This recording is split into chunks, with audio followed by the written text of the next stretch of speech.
Hello, Telltale back again. I'm Greg, I'm Emily. and we're here to talk about another Portal fantasy that we've recently read in our perusal of Portal fantasies that we somehow stumbled into. Yeah. And this time it is The House on the Borderland by William Hope Hodgson. And this one is not a kid's book. And no, definitely not. This one is adult, although I don't think kids would have a hard time with it. It is a little unnerving. Just wouldn't get it. Yeah, it is a little unnerving at some points, but yes, I think it would be harder for... I mean, really young kids might be scared by it, but... Yeah. This is like high school and older. 11 up, definitely. It's perfectly fine. There's no sex, no real hard violence. It's not naughty. No. By any means. It's a little violent. This was published in 1908. It was William Hope Hodgson's second novel, his first one being The Ghosts of the Glen Carrig. William Hope Hodgson had worked on a ship, and so a lot of his fiction takes place on ships and out at the sea. It's very nautical. House on the Borderland doesn't. Yeah. Kind of unusual for his works at that, but it is an early work of his, and it is generally considered his finest work. It probably second to that one is one called The Nightland, which was written later on. But this one, I had my reservations about reading this book because I had heard about it, that it's about these pig creatures that are attacking this guy in this house.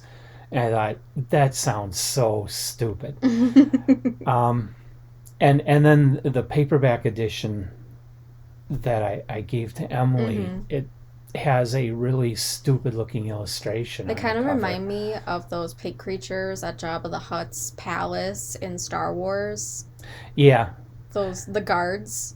That's what it first reminded me of. So if you see that version, you'll know exactly what I'm talking about. It's just a picture of a house with like this hog-headed thing behind it. So it looks really cheesy, but it actually ended up being pretty good. Yeah. I liked it. The basis of the story is these two guys are hiking and they stumble on the ruins of a foundation of some building, and they find a book.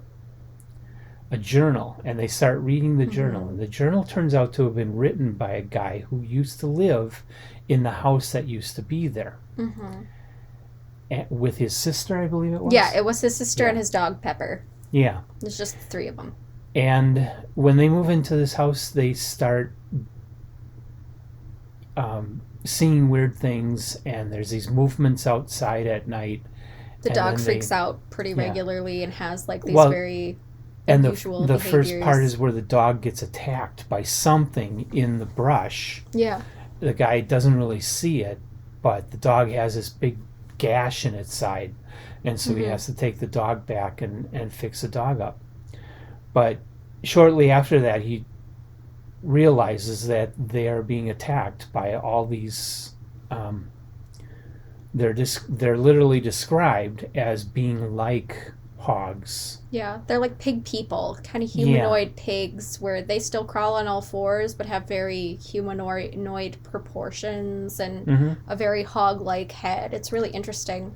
But I think the way Hodgson describes it in the text is way better than the illustration. Yes. On the yes, paperback. They are a much more horrifying to the imagination. If I did not have the illustration that was on the cover, like my brain did not come up with the same image. No, mine either.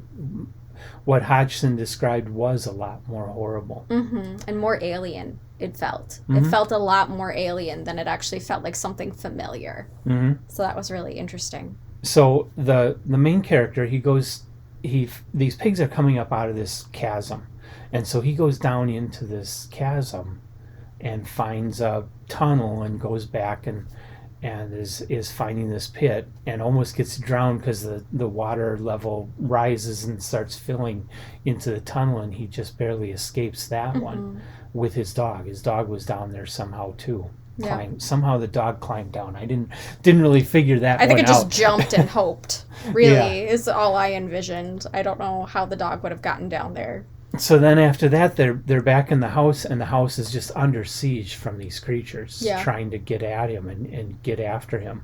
And his sister doesn't seem... What's interesting is the sister doesn't seem to know what's really going on. She's such a minor part of the story. He doesn't really, all of a sudden... It almost seems like she's the thing that makes him feel like it's... Like, you don't know if this guy's sane or not. It kind of plays with the reader more than anything. Because she doesn't seem to understand why he's behaving the way he's behaving. Yeah. Why is he shooting out into the yard in the middle of the night? Why is she hearing him break stuff? Why is he boarding up the doors? And why is the dog injured? Kind of thing. Like, she doesn't seem to fully understand what's going on. And as far as she has not seen the creatures like he has. So a lot of it is they've been in hiding, but he's encountered them physically and seen them. Whereas she has not. Yeah. She's getting inklings that he's under duress and acting strangely. Yeah. But you aren't sure that he's actually sane because she doesn't seem to think he is. Because at a certain point, she's kind of afraid of him. Yeah. So there's kind of a bit of a play with that. But then after that, something weird happens, and it's like time has sped up, or maybe the story just lapses through the years very quickly, and his sister is just gone, dead, and his dog is dead, and he's very old. And he's like watching him super age, watching himself super age, and watching time pass, and watching his friends and family, like his family member and his dog turn to dust. And so it's like even more than just like watching time go by. He is consciously aware that time has sped up. Yeah. It's so strange. And then it becomes very much like the Time Machine, where it's described how the sun is speeding up across the sky, and day and night kind of blur into kind of like a twilight, because it's the days are passing so fast, and he never loses his sentience. Crumble.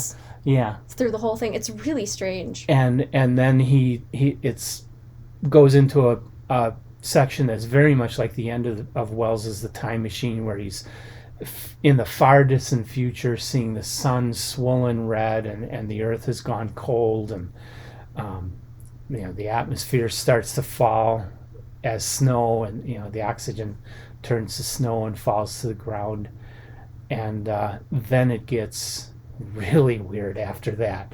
I don't know if we should go too deeply into that. It's really hard to describe, because I don't want to go too deeply into it. One, because it is too difficult without reading it to really reiterate what goes on. And two, we're afraid we're going to spoil it. Yeah, I don't really want to spoil it either, but it's one of those... This book kind of is in 3 sections. So the first part is his encounter initially with these alien things, and then kind of like they leave him alone for a while. And then the second part is the speeding up of time, where he kind of is watching the end come of the world. And then the last bit is this very interesting cosmic out-of-body journey that seems to occur.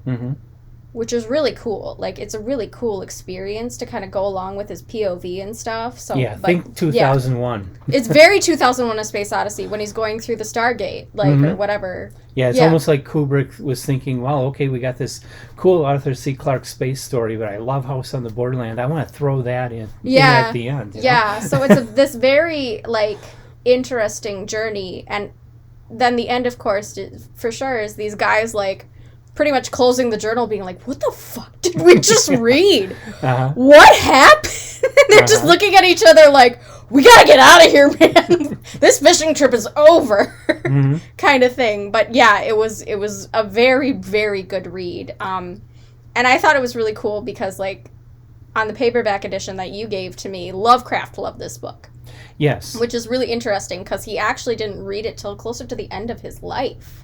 Which I think, like in 1934, I think I read, is when he read it. I know he wrote a whole section in his supernatural literature book about William Hope Hodgson. So I think he read Hodgson before that. Yeah, a lot of people, there is a lot of speculation. I actually got into an argument on a Facebook page with some guy about it, and I just ended up leaving the group because the guy got, super nerds get weird about stuff. So I just left the group because I'm like, this guy's going to harass me till the end of days, because we were debating about that, like, I can't imagine Lovecraft didn't read this earlier in his life. This is so up his alley. Some of the verbiage that Lovecraft himself uses is so similar and spot on to how some of the things are dictated in this book. I can't imagine that he didn't encounter this earlier and was influenced by it and just forgot until later in his life when he's like, oh yeah, I should read that. And then he read it and it was like a new story to him. I don't know how it happened, but it was a really interesting book. I understand why Lovecraft loved it so much because it is so up his alley. Like, it's such a great piece of literature. Yeah. And it's like the one that paved the way for cosmic horror. Yeah. You know, everybody thinks of cosmic horror as starting with Lovecraft. No, it started with William Hope Hodgson. Maybe there was somebody else that wrote something else a little earlier than Hodgson, but Hodgson with The House on the Borderland really took cosmic horror to its fullest expression, and paved the way for everybody else that has worked since. Yeah. He was really a big influence on the whole genre as a whole, and you just see it throughout other pieces of literature. Having read this now and having read other pieces of literature even prior to this, like, it all makes sense to me. There's a lot of similarities, a lot of very similar themes, even in Lovecraft. That's why it's so hard for me to believe he didn't read it till the end of his life, closer to the end of his life. I don't believe that either. I don't buy that. You know, but we weren't there, so we don't know. But reading these things and seeing how similar some things are described, very particular phrases and things like that, just really, because I read this while I'm also reading the complete works of H.P. Lovecraft simultaneously. It was like a lot of it was mirror imaging each other. Yeah. And I was like, there's no way that he didn't know about this book earlier. Well, they were almost contemporary. Yeah. Hodgson died, I believe, in 1918, and that's when Lovecraft really started writing stories. So it's up for debate, but honestly, like, the parallels are so similar. You can't prove it, but you can't disprove it either. So I'm of the opinion that Lovecraft had read this earlier than he claimed he did. And I've just read that Hodgson did have a strong influence over Lovecraft, so that's news to me too. I know. And got to show off my copy of House on the Borderland is only a part of this. Pretty. This is volume 2 of the collected works of William Hope Hodgson that was published by Nightshade Books in the early 2000s. That is such a gorgeous edition. Look at that foil. Yeah. That foil stamping. Volume 2 of 5. The one thing I'm disappointed with this volume is that they do the same illustration on all 5 volumes. Oh, cop out. And I think the illustration actually works better in black and white. It really does. That's pretty cool. I'd get that tattooed on my back. Yeah, but they just did this one illustration for all the books, and it's kind of like a conglomeration of stories by Hodgson. Gotcha. But it is a cool illustration and a cool book, a very well-made book. It's a gorgeous edition. You can still get used copies of this book. It's not in print anymore from Nightshade Books. House on the Borderland, of course, is very available. Ebooks, I believe it's public domain, so I'm pretty sure you can get it on Project Gutenberg, although I haven't checked. Plenty of 99-cent copies in Kindle.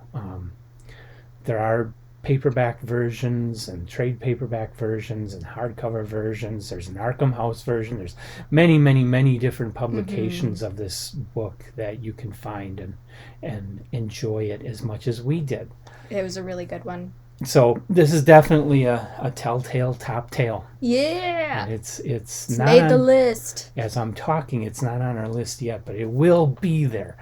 We have a whole list of things we haven't added yet to the website list, so we're working on that. We'll get there. Well, updates to come soon. I got 5 volumes of William Hope Hodgson to read through. I know. I feel that way. I'm getting through the entire complete works of everything H.P. Lovecraft ever wrote, including his essays.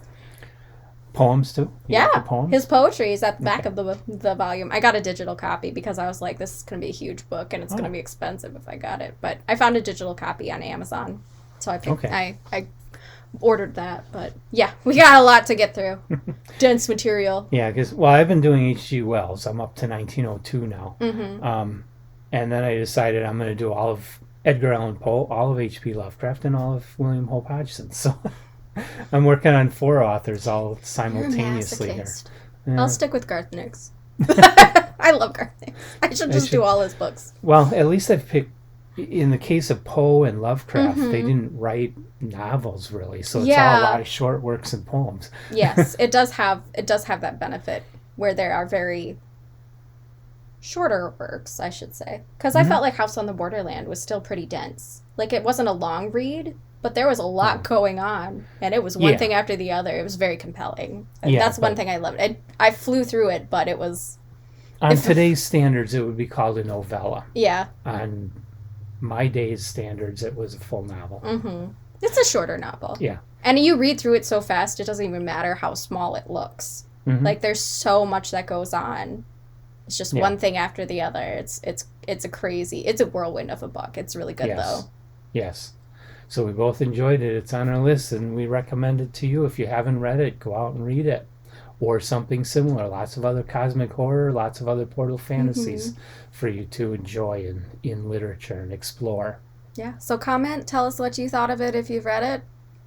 Let us know what you think. And we will see you guys next time. Bye. Bye.